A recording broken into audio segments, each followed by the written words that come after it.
تمام دیکھنے اور سننے والے پیارے پیارے دوستو السلام علیکم۔ ایک چھوٹے سے گاؤں میں ایک معصوم لڑکی رہتی تھی جس کا نام عائشہ تھا۔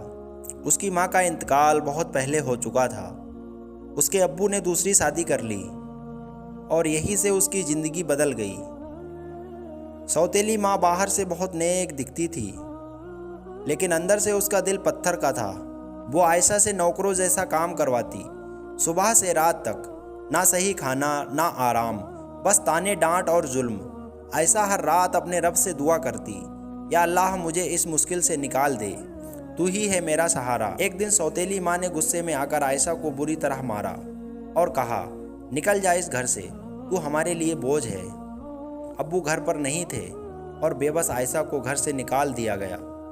اس کی آنکھوں میں آنسو تھے، پیروں میں چپل بھی نہیں اور دل میں صرف ایک درد۔ عائشہ چلتے چلتے جنگل کی اور نکل گئی۔ رات گہری ہوتی جا رہی تھی، چاروں طرف اندھیرا، جانوروں کی آوازیں اور ڈر سے کانپتی ایک معصوم لڑکی۔ وہ ایک پیڑ کے نیچے بیٹھ گئی اور روتے ہوئے بولی، یا اللہ اب تو ہی ہے میرا سہارا، مجھے بچا لے۔ تبھی اچانک جھاڑیوں میں سے ایک سفید بکری نکلی۔ وہ دھیرے دھیرے عائشہ کے پاس آئی اور اس کے پاس بیٹھ گئی۔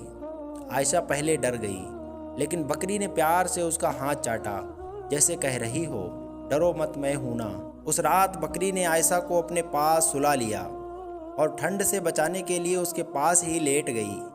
صبح ہوئی، عائشہ بھوکی تھی، تبھی بکری اسے ایک جگہ لے گئی جہاں پیڑوں پر پھل لگے تھے۔ عائشہ نے پیٹ بھر کر پھل کھائے اور سمجھ گئی کہ یہ کوئی عام بکری نہیں ہے، یہ اللہ کی بھیجی ہوئی رحمت ہے۔ دن گزرتے گئے، بکری ہر دن اسے کھانا دلاتی، پانی تک لے جاتی اور اس کی حفاظت کرتی۔ ادھر گھر میں عائشہ کے جانے کے بعد برکت ختم ہو گئی۔ ابو کا کاروبار ٹھپ ہو گیا، گھر میں جھگڑے بڑھنے لگے اور سوتیلی ماں بیمار رہنے لگی۔ ایک دن ابو کو اپنی غلطی کا احساس ہوا۔ انہوں نے روتے ہوئے کہا، میں نے اپنی بیٹی کے ساتھ بہت بڑا ظلم کیا، یا اللہ مجھے معاف کر دے۔ ابو نے عائشہ کو ڈھونڈنا شروع کیا، گاؤں گاؤں، جنگل جنگل، وہ ہر جگہ گئے۔ آخر ایک دن انہیں جنگل میں ایک لڑکی دکھی جس کے ساتھ ایک بکری تھی۔ وہ دوڑ کر پاس گئے اور دیکھا وہ عائشہ تھی۔ عائشہ نے جیسے ہی اپنے ابو کو دیکھا، وہ پھوٹ پھوٹ کر رو پڑی۔